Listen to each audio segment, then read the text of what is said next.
اس پہ Sindh high court نے importers کے حق میں فیصلہ دیا اور انہوں نے سیکشن 221 کی بھی وہ جو ویلیڈیشن کلوز تھا اس کو بھی کالعدم قرار دیا.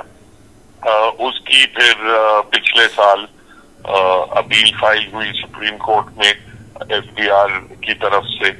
وہ مقدمہ جو تھا وہ پھر اس میں ایک امپورٹر کی طرف سے اور بھی وکیل ہیں امپورٹرز کی طرف سے, تو وہ مقدمہ تھا جو پرسوں جس کی سماعت ہوئی اور اب کل لگنے جا رہا ہے.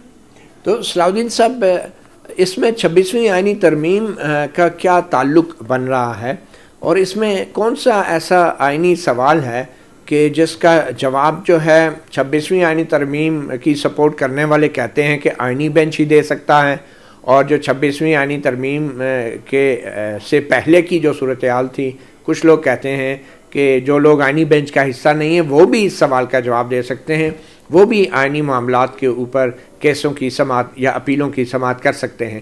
تو اس میں ایسا کون سا آئینی سوال ہے کہ جس کے جواب کے لیے اب یہ آئینی بینچ اور دیگر ججز میں بظاہر ایک مقابلہ سا ہونے جا رہا ہے؟ اس میں چونکہ سندھ ہائی کورٹ نے سیکشن 221 کسٹمز ایکٹ کی اس کو کالعدم آئین کے سے کی خلاف ورزی کی وجہ سے کالعدم قرار دیا تھا کہ آئین میں چونکہ آئین کی جو تشریح کی گئی ہے اس میں گورنمنٹ کا مطلب کابینہ ہے, تو اس آئینی تشریح کے زیر نظر انہوں نے سیکشن 221 کو کالعدم قرار دیا تھا. تو یہ جب معاملہ سپریم کورٹ میں آیا تو یہ سوال اٹھا کہ اس میں تو پھر آئین کی تشریح کی وجہ سے اگر کسی قانون کو کالعدم قرار دیا ہے کہ یہ غیر آئینی ہے تو یہ ایک آئینی سوال بنتا ہے. اگر آئینی سوال بنتا ہے تو اس کو آئینی بینچ کو ہی سننا چاہیے. تو اس چیز پہ سوال اٹھا تھا.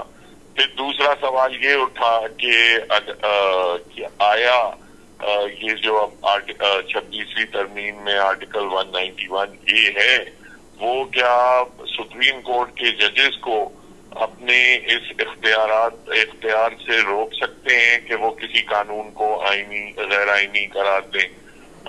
اس پہ کچھ ججمنٹس ہیں, دو ججمنٹس ہیں جو ریلیونٹ ہیں. ایک تو وہ ججمنٹس ہیں جو کہتی ہیں کہ اگر کبھی بھی کسی سپریم کورٹ کی جورسڈکشن کا سوال ہو تو وہی کورٹ اس کا فیصلہ کرے گی کہ جورسڈکشن ان کے پاس موجود ہے یا نہیں ہے. وہی کورٹ سے مراد یہ ہے کہ وہی بینچ, وہی ججز. جی بالکل. تو اس کا تذکرہ تو جو آرڈر بھی ہوا ہے اس بینچ کا اس میں بھی ہے. انہوں نے تین ججمنٹس جس کا ذکر کیا ہے اس میں یہی تھا کہ جب آپ کسی بینچ پہ کسی کورٹ پہ آپ جب اس کی جورسڈکشن پہ آپ سوال اٹھاتے ہیں تو وہ خود ہی ڈیسائیڈ کرتے ہیں کہ آیا ہمارے پاس یہ جورسڈکشن ہے یا نہیں ہے. دوسرا پھر ایشو یہ آ جاتا ہے اگر آپ کسی آئینی جج سے اس کے آئینی اختیارات چھین لیں تو آیا یہ ہمارے جو آئین کا جو ڈھانچہ ہے کیا یہ اس کے خلاف ہے یا نہیں, یہ کوشچن تھا جو کورٹ کو ایڈریس کرنا. اچھا مختصراً سر, یہ جو آپ نے بات کی کہ ایون کہ مارشل لا جب نافذ ہوا اس وقت بھی سپریم کورٹ نے جوڈیشل ریویو کی پاور نہیں چھوڑی اور کہا سپریم کورٹ کا اختیار برقرار ہے, لیکن سوال پھر وہی ہے کہ آئینی بینچ بھی تو سپریم کورٹ ہے نا سر. آئینی بینچ جو ہے وہ سپریم کورٹ کا ایک حصہ ہے. Supreme court as a whole جو ہے وہ تو آئین میں ہی ڈیفائنڈ ہے کہ چیف جسٹس اور ان کے تمام اساتذہ ججز. تو آیا یہ کیا جا سکتا ہے کہ چند ججز کو آئینی اختیارات سے محروم کیا جائے اور چند ججز کو آئینی اختیارات دیے جائیں؟ یہ ایک کانسٹیٹیوشنل یہ انٹرپریٹیشن کا معاملہ ہے جو کہ سیٹل ہونا ہوگا. اچھا, رجسٹرار نے ایف بی آر کی اپیل پہ کیا اعتراض لگا دیے کہ یہ اپیل جو ہے یہ دائر ہی نہیں ہو سکتی ایف بی آر کی اپیل؟ میرے علم میں نہیں ہے جو رجسٹرار نے اگر کوئی اس میں آبجیکشنز اٹھائے، کم سے کم میری نظر سے تو نہیں گزرے. تو یہ ابھی کس لیول پہ یہ ہیئرنگ ہو رہی ہے؟ رجسٹرار نے جو ہے یہ فیصلہ نہیں کرنا تھا کہ یہ کیس آئینی بینچ کے سامنے جانا ہے یا کس کے سامنے؟ یہ کیس کیسے لگ گیا اس بینچ کے سامنے؟ یہ کیس فائل تو یہ 26ویں ترمیم سے پہلے ہوا تھا. اس کے بعد یہ اس کی 1 یا 2 شاید پہلے ہیئرنگز ہوئی تھی جس میں کیس نہیں چلا تھا. یہ ایز اے روٹین یہ کیس آئی تھنک اس بینچ کے سامنے لگا تھا. آئی ڈونٹ نو کہ رجسٹرار نے اگر کوئی اس پہ آبجیکشن اٹھائی تھی یا نہیں اٹھائی تھی، وہ میرے علم میں نہیں. اچھا، اس کا مطلب ہے کہ ویسے ہم نے سنا تھا کہ کوئی رجسٹرار کے اعتراضات ہیں، لیکن حقیقت میں شاید ایسی بات نہیں ہوگی، ورنہ یقیناً آپ کے علم میں تو ضرور ہوگی. اب یہ بتائیں کہ اب جسٹس منصور علی شاہ کا بینچ، جس میں جسٹس عائشہ ملک بھی ہیں جو آئینی بینچ کا بھی حصہ ہیں اور جسٹس عرفان سعادت بھی ہیں، کیا یہ بینچ 26ویں آئینی ترمیم کو کلی طور پہ یا جزوی طور پہ اس کو معطل کر سکتا ہے یا اس پہ عمل درآمد روک سکتا ہے؟ کس قسم کا آئینی امکان موجود ہے اور قانونی؟ دیکھیں، میری رائے میں تو جو سپریم کورٹ جو as it existed before the 26th amendment یا اس کا کوئی بینچ، میں سمجھتا ہوں کہ وہ 26th امینڈمنٹ کی کانسٹیٹیوشنل ویلیڈیٹی پہ فیصلہ پاس کر سکتی ہے. میری رائے میں تو وہ پوزیشن ابھی بھی، چونکہ جو فنڈامنٹل کوشچن ہے کہ اگر کوئی جو آئینی ترمیم ہے وہ آئین کے بنیادی ڈھانچے کے خلاف ہو تو اس پہ کوئی بھی جو ایگزسٹنگ کورٹ ہے، وہ پری ایگزسٹنگ کورٹ جو ہے، وہ اس کا کوئی بھی بینچ اس کی ویلیڈیٹی پہ فیصلہ دے سکتی ہے. چلیں ہم یہ تصور کر لیتے ہیں کہ کوئی بھی فیصلہ موجودہ بینچ بھی دے سکتا ہے کیونکہ سپریم کورٹ کا یہ اختیار ہے. تو پھر اگر موجودہ بینچ جو ہے 26ویں آئینی ترمیم پہ کلی طور پہ یا جزوی طور پہ جو ہے عمل درآمد روکتا ہے، تو اس پر عمل درآمد کیسے ہوگا اور کون کرے گا؟ جو ایک بار کوئی جوڈیشل آرڈر آ جاتا ہے تو وہ پورے پاکستان پہ لاگو ہوتا ہے. تو آپ کو نہیں لگتا کہ یہ جوڈیشل آرڈر جو ہے بنیادی طور پہ اس پہ چیف جسٹس یحییٰ آفریدی نے عمل کرنا ہے، اور پھر یہ معاملہ جو ہے اگر 26ویں آئینی ترمیم کو سٹے کیا جاتا ہے، سسپینڈ کیا جاتا ہے، تو پھر جوڈیشل کمیشن کا جو اجلاس ہونے جا رہے ہیں 17 جنوری کو ججوں کی تعیناتی کے لیے، کیا وہ اجلاس ہو سکے گا؟ مفتی صاحب، ابھی تو کیس کل لگے گا، دیکھیں گے کیا کوئی آرڈر ہے نہیں ہے، کیا کرتے ہیں وغیرہ. ابھی تو یہ ایسی اسپیکولیشن ہوگی کہ یہ کہنا کہ کیا ہو سکتا ہے کیا نہیں ہو سکتا. لیکن کیا آئینی امکان ہے، لیگل پاسبلٹی ہے، لیگل پروبیبلٹی ہے؟ بھائی اگر کوئی بینچ کوئی فیصلہ دے دیتی ہے جس میں 26ویں ترمیم کا کوئی حصہ جو ہے یا 26ویں ترمیم پوری طور پہ یا اس کا کوئی حصہ، اس کی کوئی شق جو ہے وہ کالعدم قرار دے دیتی ہے، تو جب تک وہ فیصلہ ان دا فیلڈ ہے تب تک تو وہ پاکستان کے ہر شخص پہ لاگو ہے، from the chief justice to anyone else. تو اس کے خلاف پھر نظر ثانی ہوگی نا، پھر اپیل بھی نہیں ہوگی، اور نظر ثانی تو پرانے آئین کے مطابق وہی ججز کرتے ہیں، وہی بینچ سنتا ہے. جی بالکل بالکل. تو آپ کو لگ رہا ہے کہ یہ سجاد علی شاہ والا ایک بحران بھی پیدا ہو سکتا ہے جس میں 2 سپریم کورٹ بن گئی تھی، ایک بینچ ایک آرڈر دیتا تھا، دوسرا بینچ دوسرا آرڈر دیتا تھا، اور پھر سو موٹو کا اختیار بھی آئینی بینچ کہتا ہے اس کے پاس موجود ہے. تو کیا وہ اس فیصلے کا کوئی سو موٹو نوٹس بھی لے سکتا ہے آئینی بینچ، جو یہ 3 ججوں کا بینچ کرے گا، اور اس کو سو موٹو اپیل میں بھی لگا سکتا ہے؟ اگین ابھی میں ان اسپیکولیٹو چیزوں میں نہیں پڑنا چاہتا کہ کیا آگے ہو سکتا ہے کیا نہیں ہو سکتا. ابھی تو صرف ایک کوشچن فریم ہوا ہے.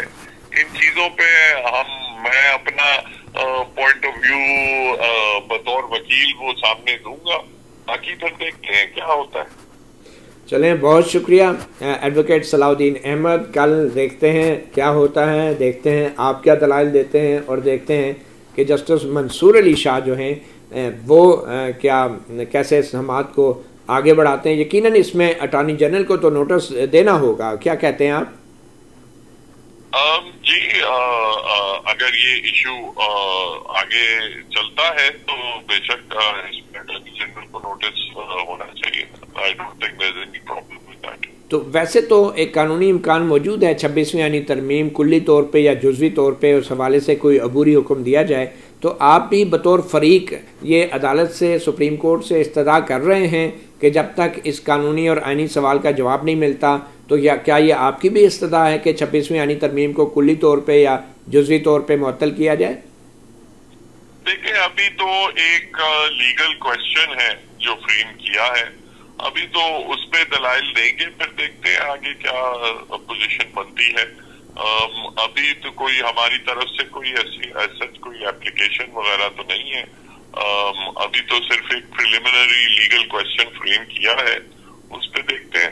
اچھا، تھوڑی دیر سے ایڈوکیٹ صلاح الدین صاحب تھوڑی دیر کے لیے اس کیس سے باہر نکل کے ہم دیکھیں تو بطور سابق صدر سندھ ہائی کورٹ بار بھی آپ نے ایک 26ویں آئینی ترمیم سے متعلق دوسرے سینئر وکلاء اور سابق صدور سپریم کورٹ بار ایسوسی ایشن کے ساتھ مل کر خط کے ذریعے ایک پوزیشن لے رکھی ہے.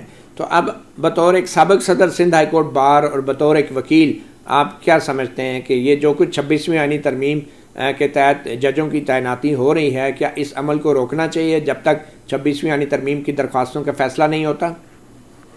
دیکھیں، میں تو سمجھتا ہوں جہاں تک ججز کی تقرری کا معاملہ ہے اس پہ میری ذاتی رائے تو یہی ہے کہ ججز کی تقرری جو ہے وہ ابھی فوری طور پہ نہیں کرنی چاہیے.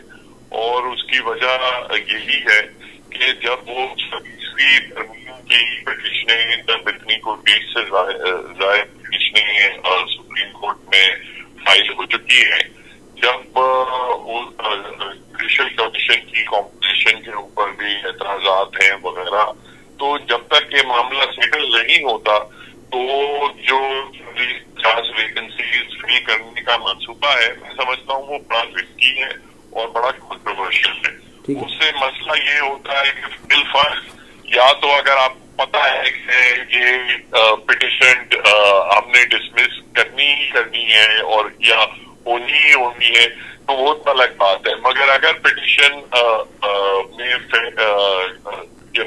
سن کے ہو سکتا ہے پٹیشن الاؤ ہو سکتا ہے پٹیشن ڈسمس ہو، تو اس صورت میں آپ اگر 40-50 ہائی کورٹ کے ججز آپ بھرتی کر دیتے ہیں اور بالفرض فیصلہ آ جاتا ہے کہ یہ 26ویں ترمیم کا کو اسٹرائک ڈاؤن کیا جاتا ہے یا اس کا کوئی حصہ اسٹرائک ڈاؤن کیا جاتا ہے، تو پھر ان ججز کے ساتھ کیا ہوگا؟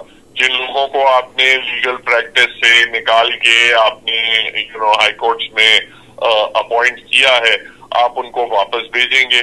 It will create so many controversies and it will be very unfair on the people who have been appointed as well.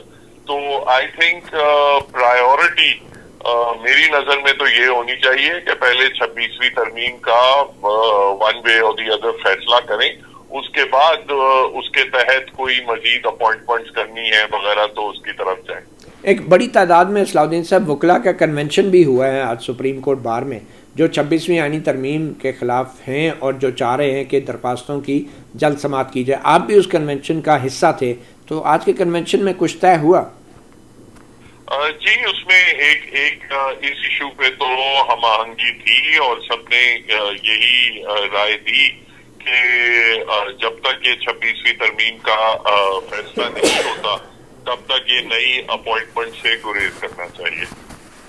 تو یہ کیا اتفاق ہے کہ کنونشن بھی ایک ایسے وقت میں ہو رہا ہے جب جسٹس منصور علی شاہ کے بینچ جو ہے اس نے یہ کسٹمز ایکٹ کی ایک اپیل کے اندر 26ویں یعنی ترمیم پر بظاہر کچھ سوال اٹھائے ہیں، اور کل بھی آپ کا کنونشن دوبارہ ہونے جا رہا ہے، اور تمام جو وکلا رہنما ہیں جو آپ کے گروپ کے وہ اکٹھے ہو رہے ہیں کل بھی سپریم کورٹ بار میں، اور کل ہی جسٹس منصور علی شاہ کا جو ہے بینچ 26ویں ترمیم کے حوالے سے معاملات پر سماعت بھی کر رہے ہیں۔ جی، اس کا یہ جو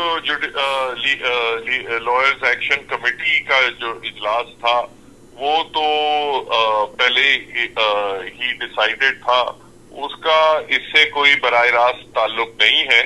اس کا تعلق بیسکلی کیونکہ جوڈیشل کمیشن کی میٹنگ، پہلی جو میٹنگ ہے اسلام آباد ہائی کورٹ اور بلوچستان ہائی کورٹ کی، وہ 17 تاریخ کو منعقد کی گئی تھی، تو اس حوالے سے تھا کہ 17 تاریخ سے پہلے یہ کنونشن کال کیا جائے، تو اس میں جو بھی الیکٹڈ نمائندے تھے انہوں نے حصہ لیا اس میں، اور جو دیگر جو بار میں ایکٹیو رہتے ہیں انہوں نے اس میں حصہ لیا۔